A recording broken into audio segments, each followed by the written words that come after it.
This is the Town of Ayer Historical Commission meeting. It's Wednesday, January 13th, 2021. Due to the ongoing COVID-19 pandemic, Governor Baker issued an emergency order temporarily suspending certain provisions of the open meeting law. Public bodies otherwise governed by the open meeting law are temporarily relieved from the requirement that meetings be held in public places, open and physically accessible to the public, so long as measures are taken to ensure public access to the body's deliberations through adequate alternative means. This meeting will be broadcast live on Channel 8 and on Zoom. The public may participate remotely by following the call-on information on the bottom of the live broadcast screen.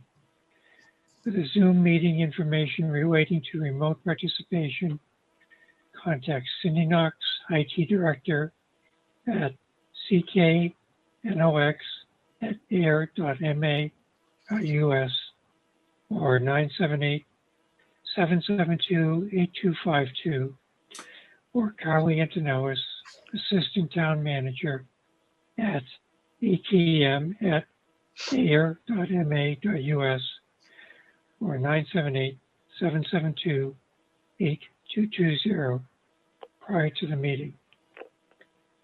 Members present are Barry Schwarzel, Vice Chair, Ruth Ronimus, Clerk, Maggie Duran, Member, and me, George Bacon, Chair. So our first order of business is a presentation by Lori Naring, and Lauren Scheider. So, Lori. Thank you very much for sponsoring us. I appreciate having some of your meeting time. I know you have a lot going on. So, and I haven't met a couple of you before. So Maggie and Barry, it's nice to see you. Good to see you. Forever, so.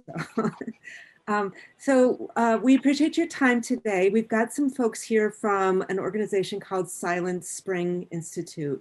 A couple of people that are joining us today. You knew about Laurel.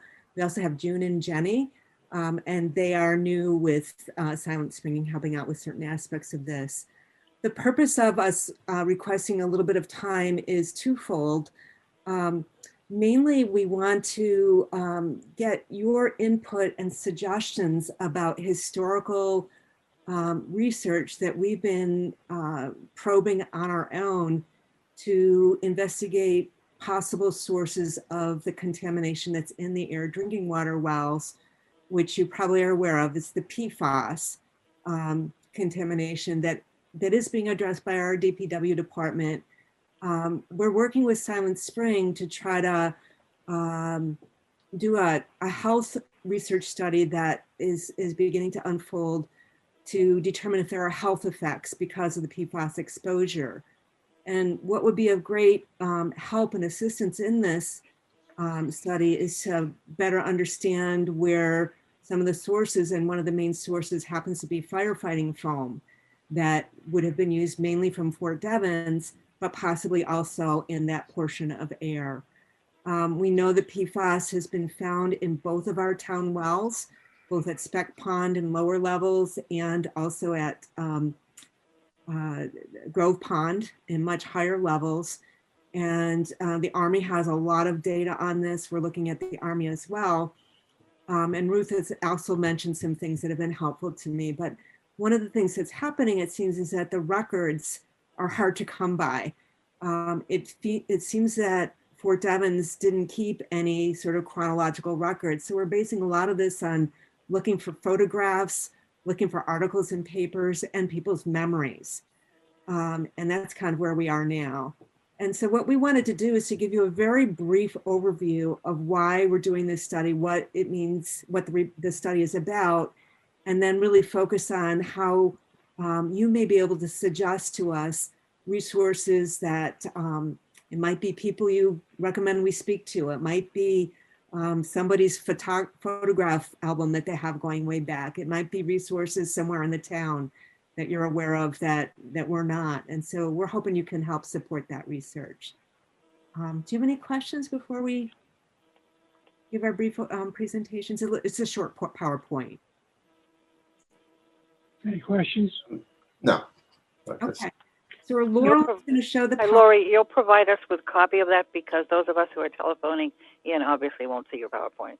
Oh, yeah. So sorry. At some point down the line, some point down the road, don't worry about it. Okay. Yes. Sure. I'm happy to share a PDF version of this. Just sometimes different versions of PowerPoints, things shift around, but I can share a PDF. Should I send that to George and then you can send that to others? Fine. That's fine. Okay. Yeah. Thank you. Great. All right. Well, thanks so much for making time for us today. I think I'll get things started here with our PowerPoint and then hand the mic over to Lori at the end. So my name is Laurel Shader. I'm a research scientist at Silent Spring Institute. We're a scientific research organization focused on everyday chemical exposures and health. And we've been working with Lori over the past almost 2 years to plan for and start to be doing a study of potential PFAS health effects in air related to the historical water contamination. So today, my goal is to provide some background about what are PFAS, what are the concerns.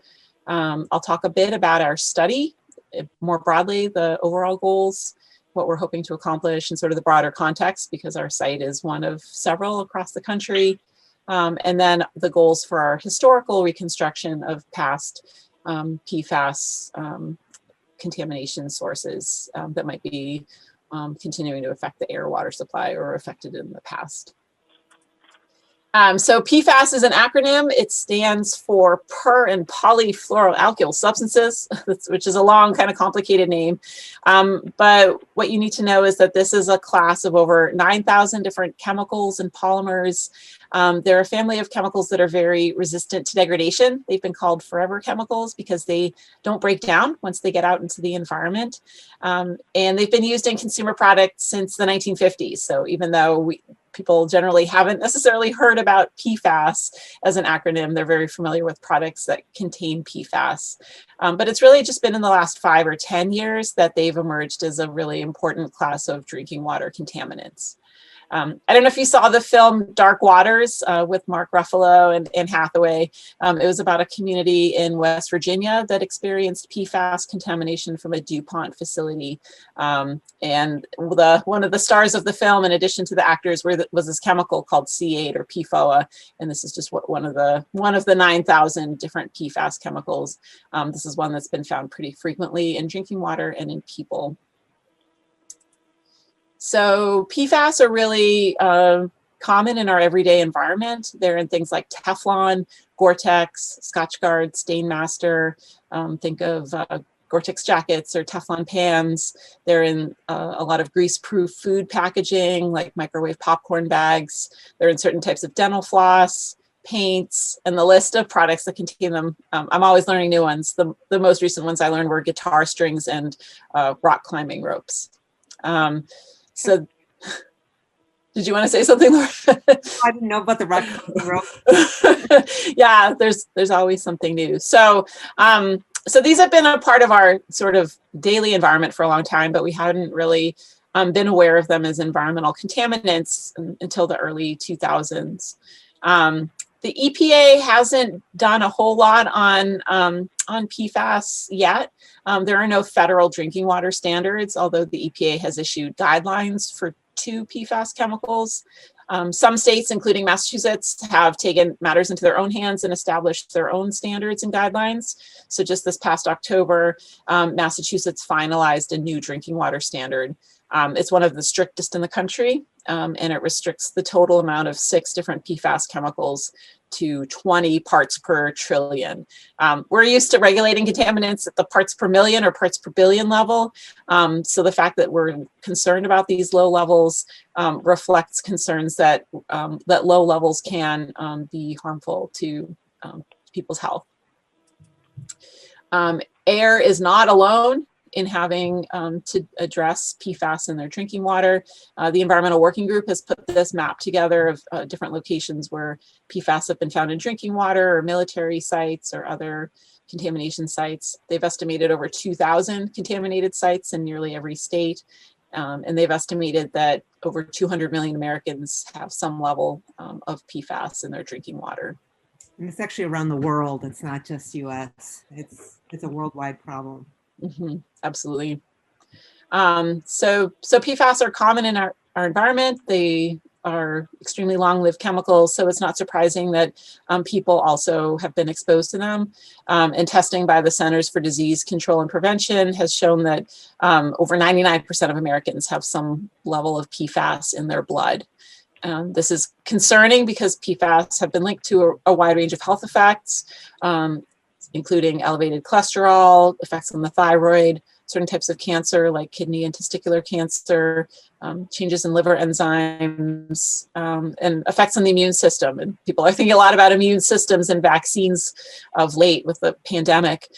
There's been compelling evidence that children who've had higher PFAS exposures may have less of an antibody boost in response to routine vaccinations.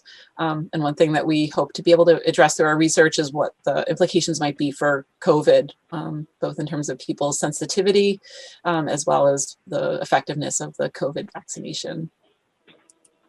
So we know quite a bit about some PFAS and some health outcomes, but there's still a lot of questions about a wider range of health outcomes, what levels of exposure those might occur at, and there are a lot of PFAS chemicals that haven't really been studied. So to address some of these gaps, the Centers for Disease Control and the Agency for Toxic Substances and Disease Registry, or ATSDR, received funding as part of the Defense Authorization Act, and they are conducting a multi-site health study. So they put out a call for proposals about 2 years ago. Lori and I and others collaborated on a proposal to include Massachusetts in that study. And we are one of 7 projects that's part of this multi-site study. So this is being led by Silent Spring Institute. We're collaborating with researchers at Harvard and at a private firm called Eastern Research Group. And we're also partnering with Lori and others at PACE and with the Massachusetts Breast Cancer Coalition in Hyannis. Hyannis is another community where public drinking water wells have been contaminated by AFFF firefighting foam, same as here in Hyannis, or as in Ayer, as Lori mentioned. I could spend a long time talking about the study, but I know we're short on time, so I'll give you some key information and happy to provide more answers to questions if you have any. The overall goal is to investigate potential links between PFAS exposures from drinking water and a wide range of health effects. We'll evaluate PFAS exposures both by measuring PFAS blood levels, which is a marker of recent exposures. We'll also go back in time and try to recreate people's cumulative lifetime exposures based on what we can estimate about what was in the drinking water over time. In terms of our study, we are aiming to recruit 300 adults and 100 children in Ayer. And combined across our 2 communities, Ayer and Hyannis, our goal is to recruit 1,000 adults and 300 children. And the results from our participants will be combined with those from participants in 6 other states to provide a larger study population and more statistical power to answer our research questions. Currently, we're gearing up to begin collecting samples in Hyannis. As you might imagine, trying to do this study in a pandemic raises all kinds of challenges. So we've had to postpone some of our activities. We are hoping to be able to start recruiting participants in Hyannis this spring. We've already rented an office space there. We're starting in Hyannis and we're recruiting more people in Hyannis because it's a larger community. The water contamination was more severe. And they also put in water mitigation earlier. So we're doing the first phase of the study in Hyannis, and then we'll switch to Ayer late this year or early next year. Lori already talked about this a bit, that there are 2 different parts of town, the Grove Pond wells and the Spectacle Pond wells. The Grove Pond wells have had higher PFAS levels, and you may be aware that the Ayer water system has done a lot to install new treatment. So we're really talking about sort of past levels of PFAS that entered distribution system from these wells. And I've been really impressed by Mark Wetzel and the other members of his team and how much care they've put into and just the extent of treatment that's been proposed and implemented. But historically, the levels were higher in these wells. It's close to Fort Devens, and it's thought that that is the main source of the contamination, these firefighting foams called AFFF that were used for training and for emergency response, say if an oil truck caught on fire or a plane crashed or something like that. On the other side of town are the Spectacle Pond wells.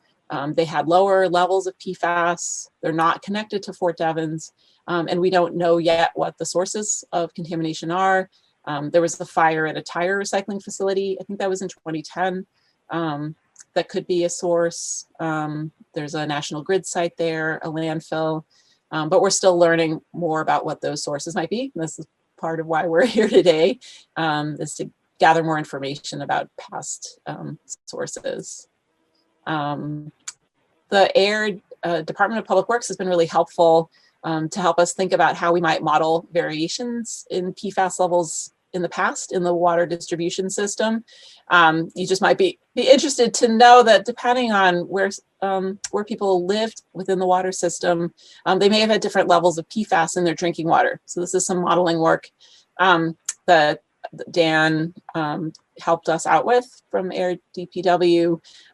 This was back in 2017. So estimating that people who lived close to Devens might have had higher PFAS in their drinking water because they were closer to those wells and more of their tap water came from those wells. People on the other side of town that were closer to the Spectacle Pond wells would have received more of the lower PFAS water. And so this is something that we need to take into account when we estimate people's past exposures.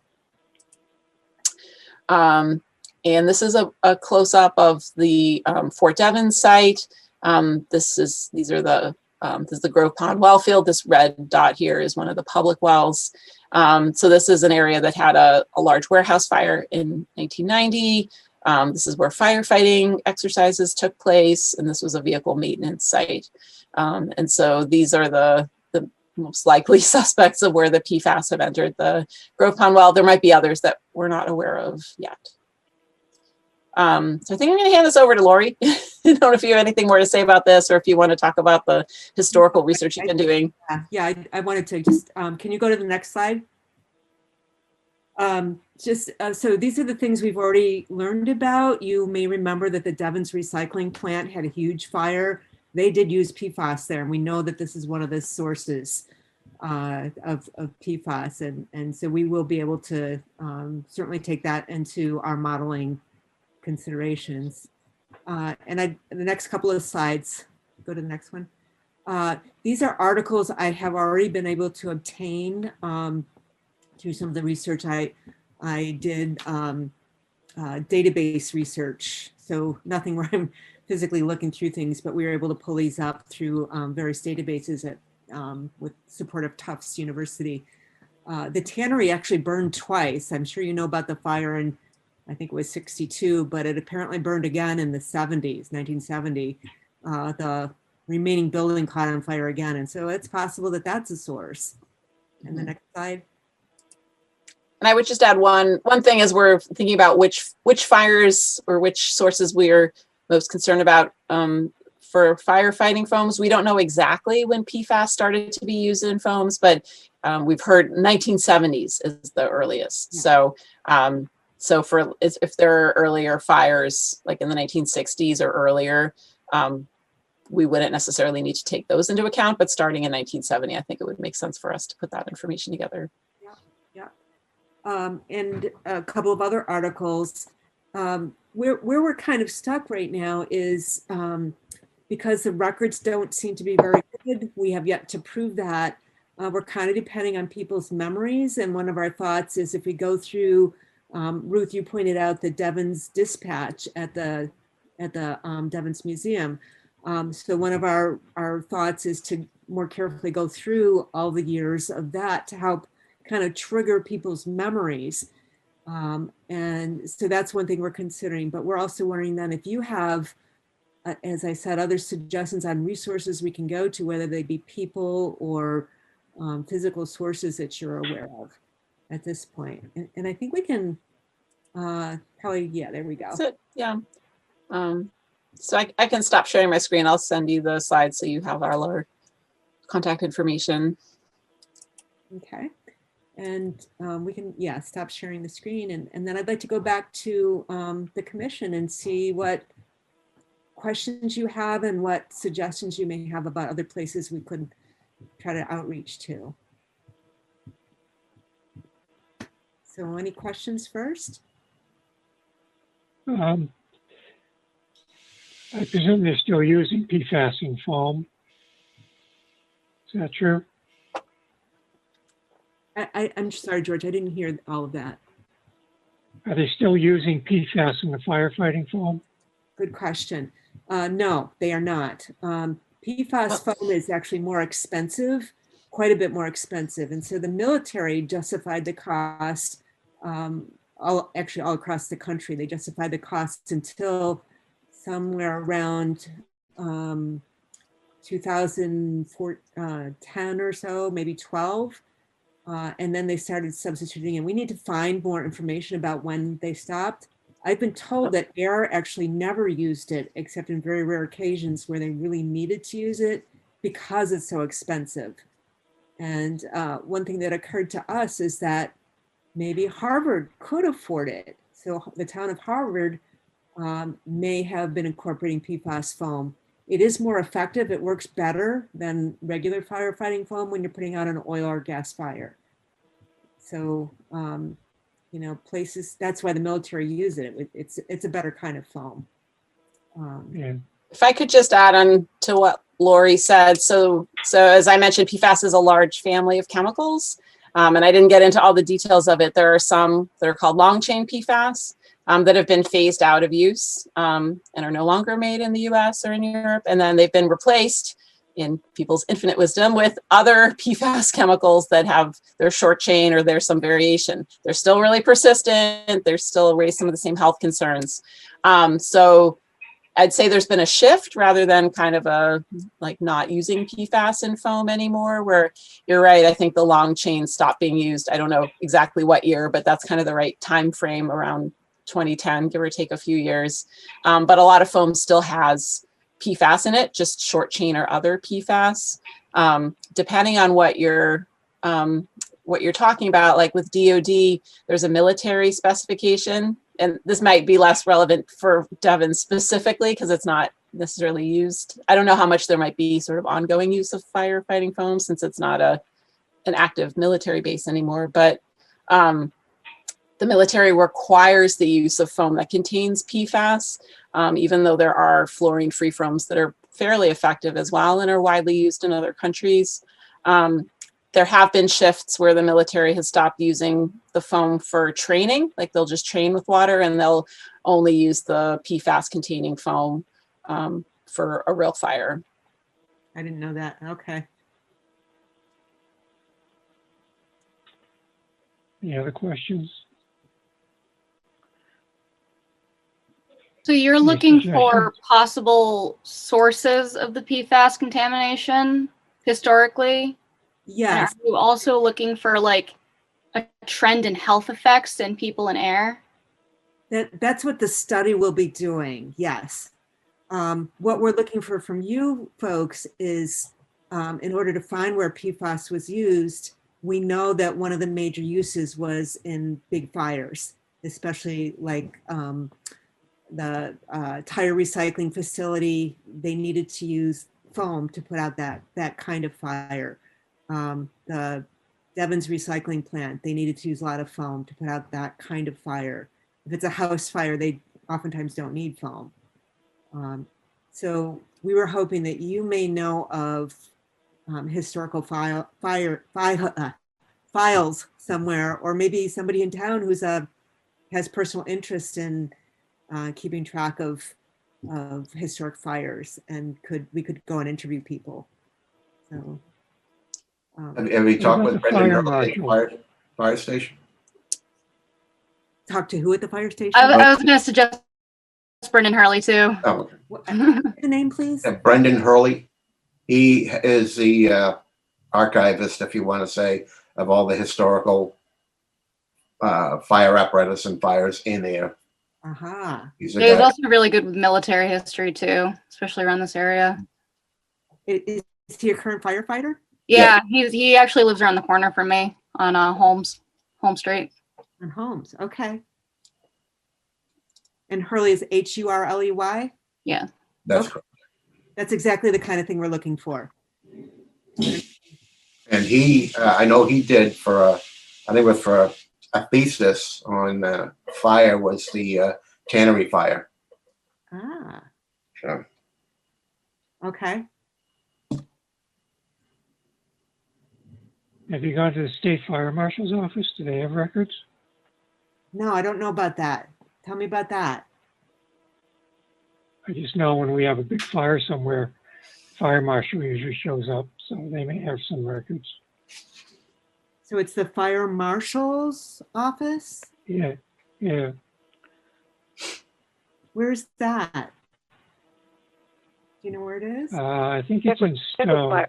Yeah, check with the fire chief because they used to show up 4th of July to check us out when we set up fireworks. I know Cohen was the former marshal and he retired as a new one. Okay. I don't know who it is.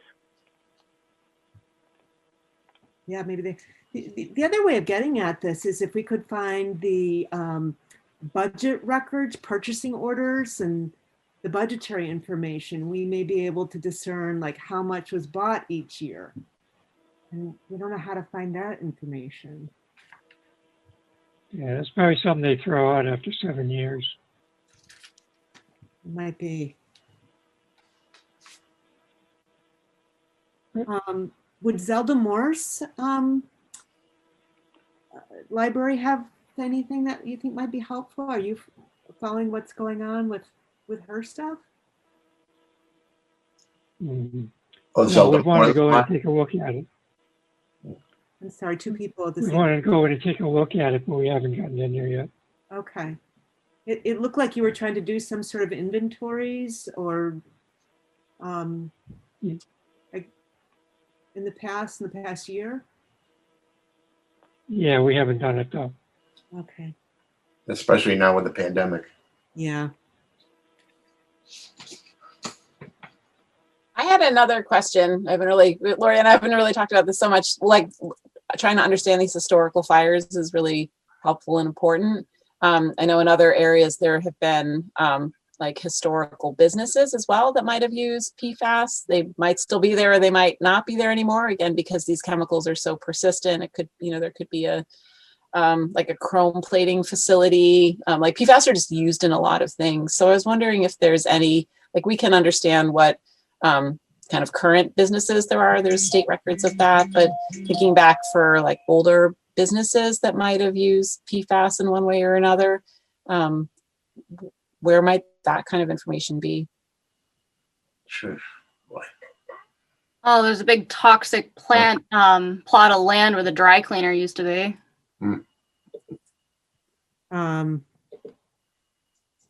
Yeah.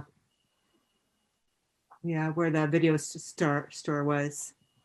There were a lot of, in the turn of the century, there were a lot of manufacturers doing a variety of things. We'd have to go back and see what those were and what they produced to see if any of their processes might have involved it. And that's going to be a little bit of a chore, but How would you do I don't know that? how far, but we just need to focus on the years during which PFAS would have been prevalent, I guess. Are there directories that would reveal that sort of information?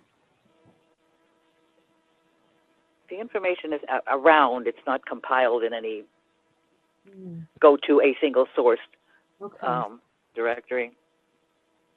What comes to mind? What sources would you look at for that? Public Spirit since 1869 will list all of the businesses that came and went. Microfilm, and of course we can't get to the libraries. But Zelda Moore has a lot of the public spirits. The public spirit had a listing of all the. They would cover as businesses opened up, and it would comment on their operations and so forth. That kind of day to day. Nothing that would have a master list. Okay. It's just a matter of Hmm. Would it be logging through them, I guess. okay? Would anything be in the town Maybe. reports or tax records? Maybe In where? either town reports or tax Um, records, like the annual town report. the back- Actually, the Neshoba Associated Board of Health has been in existence since the 30s, I think. Oh, Yeah, you're right, Ruth. Oh. So, Like 35, Yeah, 36, something like that. because they just celebrated their 75th anniversary. yeah. So they've been around a while. I don't know, and I don't know what records they hold. Okay, that's a good idea. I don't know about the Chamber of Commerce, whether they had business directories or not. Okay.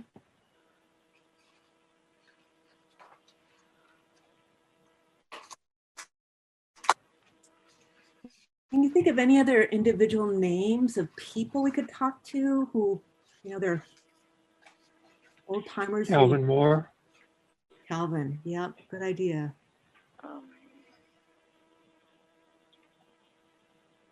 Listen,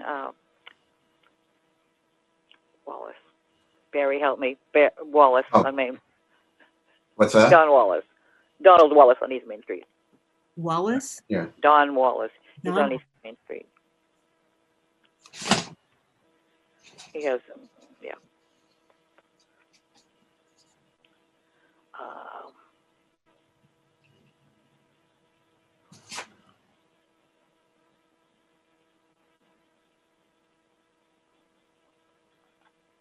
Anything else?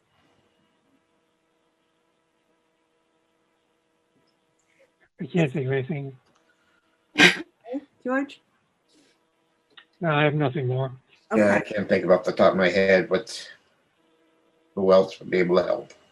But certainly talk to Calvin more about getting in the library, but Zelda's library, but that may be difficult again underneath the pandemic. And I know everything where her library was. I don't know, were you familiar with where her library was?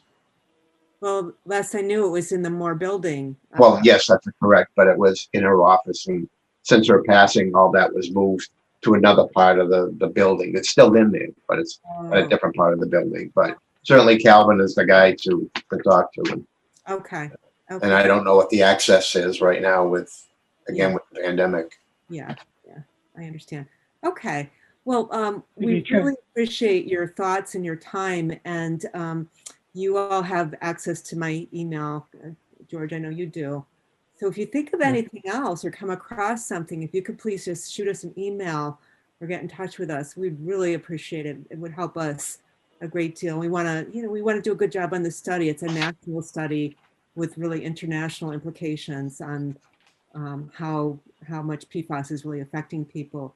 And if you look into the science of this a little bit more, you'll see that very, very tiny amounts are thought to be pretty harmful for us. And that's because the chemical bonds cling to the protein in our blood, and it stays with us for a long time, so it can build up. And that's one of our main concerns and why we want to get it out of the environment. So thanks so much for your time. And I know you have other things on your agenda, so we will let you go on with all your other work. So thanks for Thank you. Okay. Okay.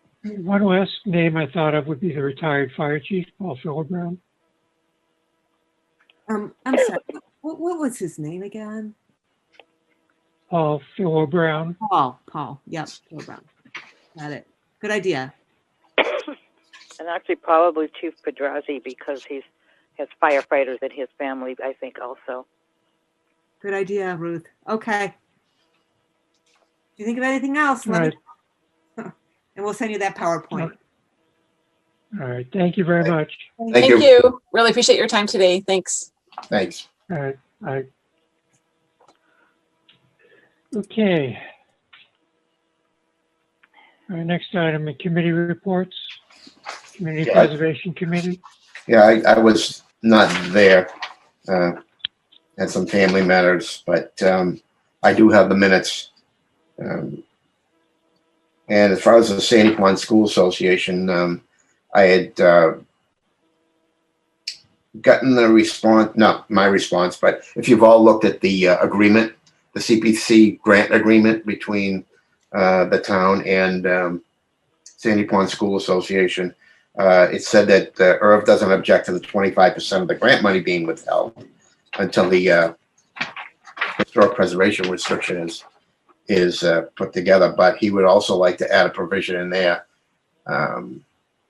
Well, he's working on wording that if it's the town that's holding up the money, that that 25% goes down to 20%, 5% actually, every month until the town gives up the money. But we're not usually waiting on somebody else. I mean, they're not waiting on us, put it that way. And it's a grant. I mean, the money's already approved, so all they have to do, in my estimation, is prove that it's been recorded, and they get the rest of the money. So, have you all had a chance to look at that grant agreement? Or Yes. No. no? Okay. Because in the grant agreement, it says that the CPC would hold back 25% of the funds until there's a historic preservation restriction recorded in the registry of deeds. And that's so that we make sure that we get a preservation restriction. I mean, you look at the Pleasant Street School, how long was that? 10 years before we got one? People are already living in there, so. But, Okay. Yeah. If anything's going to hold up, it'll be the state review. now, I know when I talked to Ruth, was it yesterday, and we were looking at an old, some slides from Michael Steinitz, is it Michael Steinitz? Yes. That yes. said that they wanted the draft as soon as possible. So before they would make any comment on it. But I think if you looked at the town council's review on it, it looked like, well, if we agreed on a draft, then they could go ahead with work. I believe it's in the spring, hopefully. Only because it takes so long to get it through Mass Historic, but I'm not sure that's the way to go. I think if we agree on a historic preservation, even in draft form, that we should have them send it in. But it's mostly in the Sandy Pond Schools ball court right now, I think, because I sent it to Irv, and then he's got to get with town council and put in some of their wording. As well as us, if anybody's got any comments as far as revisions on the historic preservation. The historic preservation that I put together was actually suggested by the Community Preservation Coalition, and it suggested this Nantucket or preservation restriction that was for the Nantucket Athenaeum. And suggested that in order to keep preservation restrictions sort of in the same template, to use that one. So I did download that one, and I also looked at the Pleasant Street School and the fire station to put everything together. So, I've never done that before, so it's probably going to look a little bit more rough than anybody else has looked at or put together before. So, but I was asked by CPC to kind of get a rough draft together so we can get this whole thing going with Sandy Pond School with the grant, because they haven't signed off on the grant yet either, even though they have the money voted on. But Well, I want, first of all, Barry, I want to publicly thank you on the record for pulling that together, because it's not an easy, even though 75% of it is boilerplate, it's still not easy to pull together. yeah, thank you. And I'm certainly not a grant you. writer. And or the other thing, yesterday we were talking about Massachusetts Historical Commission review of the draft, and it might be a good idea to have them just take a quick review of it, so they can, if there's anything that they need to tweak, along with what town council might do, then Sandy Pond School won't have any issues once they start doing the work. with the money that they're going to get, that might affect that. So my suggestion, my recommendation is maybe run it by Mass Historic now also, if CPC agrees to that and if Sandy Pond School agrees to that. Okay. Now, does that go to Michael Steinitz? Yes. Who's I the think gatekeeper there? he's the one that's still there. And I don't know how available they are and how they're staffed right now. Yeah, I'm not sure they'll be willing to just look at a draft. I could give him contact him and see what the timeline or schedule might be and what he would recommend. Maybe that's the first thing to do. All right. Yeah. Instead of just sending it out of the clear blue sky. Yeah. So talk to him first Yeah, before I send him the draft. Is that what you want me to do? Yeah. Okay. Ask him how's the best way to proceed. Okay. Do you have his email? Because I know he's working from home. I can probably find it. I probably have it somewhere. If not, I have it. I'll send okay. it to you. Okay.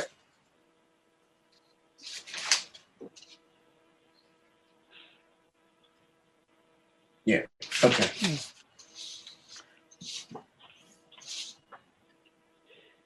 Okay. Anything else on that? Anything to add with the Sandy Pond School Association? Sandy Pond School, they haven't met, or they did meet a month or so ago, and I was not able to get it to connect into their Zoom meeting because it was in the evening, and I have not had a chance to call Irving to see to get any update from him directly on what's going on and whether they've scheduled another meeting. I haven't had any notification of an upcoming meeting this month yet. So I have nothing other than that. There's nothing to report. Okay. He did send out an email a while back, a few days back, that they're applying for a grant for construction through the state. It's an MPPF grant. Oh, So we just want to let people know. because I don't think I've seen. As I said, didn't get to that meeting, but there should be the next time we meet. I should have something to report with the all the things that are going on with them. Okay. That's all I've got. All right. So our next item is old business, the Historic Resources Inventory Grant application.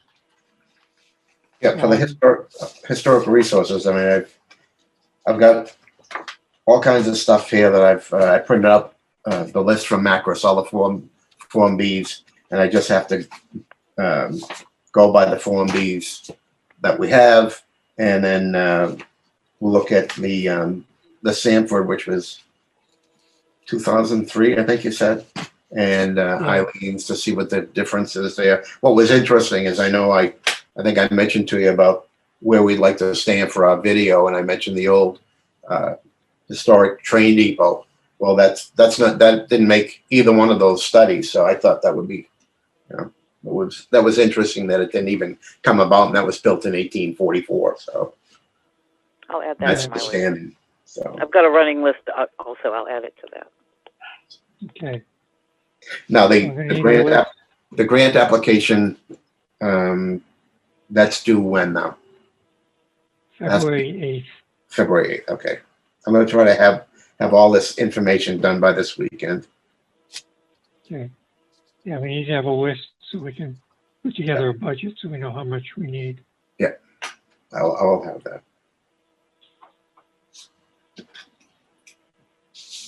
Okay. And I'm working away on the other paperwork, but it's a little tough without a computer, so doing the best I can. Yeah.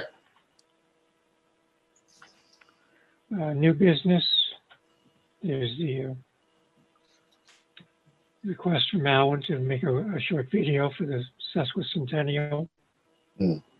And do we want to do it all together, or do you just want to have me or whoever up there solo? I was hoping to be there, but I can't. I have to I'm getting some more injections in my back next Wednesday. So that's next Wednesday, right? The Yeah, 20th. Yeah.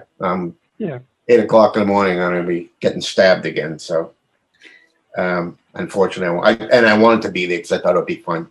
Well, we haven't really figured out where we want to be yet, have we? I no, thought that you had. I see something that said this Thursday. Did that get changed? no, Maybe I it's was- always next one. Maybe I was misreading something. Okay. Yeah. So it's next Yes. Wednesday morning. Yeah. So I was thinking the Pleasant Street School, and Maggie recommended the fire station, and Barry had the old depot. So, Fire station is still a work in progress. I'd kind of like to wait till the dust settles with that project. yeah, I know it's historic, but I liked Barry's idea of that building because people don't know that history is all around us, even in your neighborhood. So it would be Yeah. something that kind of would, perk their interest. yeah, Take a look around your Yeah. neighborhood. You got history all around you, and you don't even know it. yeah. Approach. That was one idea I had. I have a picture of it here, but I don't know how to share the screen. So, does it? I think it's more important once it gets on. If you're going to do that, that APAC gets a good picture of it. Yeah. If that's the direction you want to go. George, you have any other suggestions? No, the only other one I thought of was the Pleasant Street School, just because, it's a completed Oh, project. right. Yep. Mm.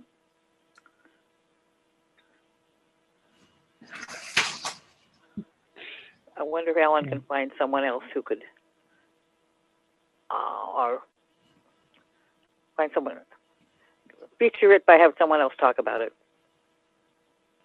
from the housing authority. That would be nice because they need to be recognized anyway. Yeah. You mean the Pleasant Street School? Or is that what you're talking about? Yes. Because you just seem to pick the same 2 or 3 or 4 or 6 historic places, and there's lots more, as we'll find out when we finish more Form Bs. Yeah. Okay. I think I'll throw both of those out to Alan and see what he thinks. All right. Now, is this Okay. APAC that's going to be there on next Wednesday doing Yeah. that? Yeah. Yep.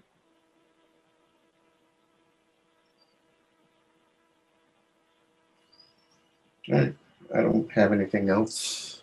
And you said you're going to talk to Alan about prospective Yeah, I'll places. get it.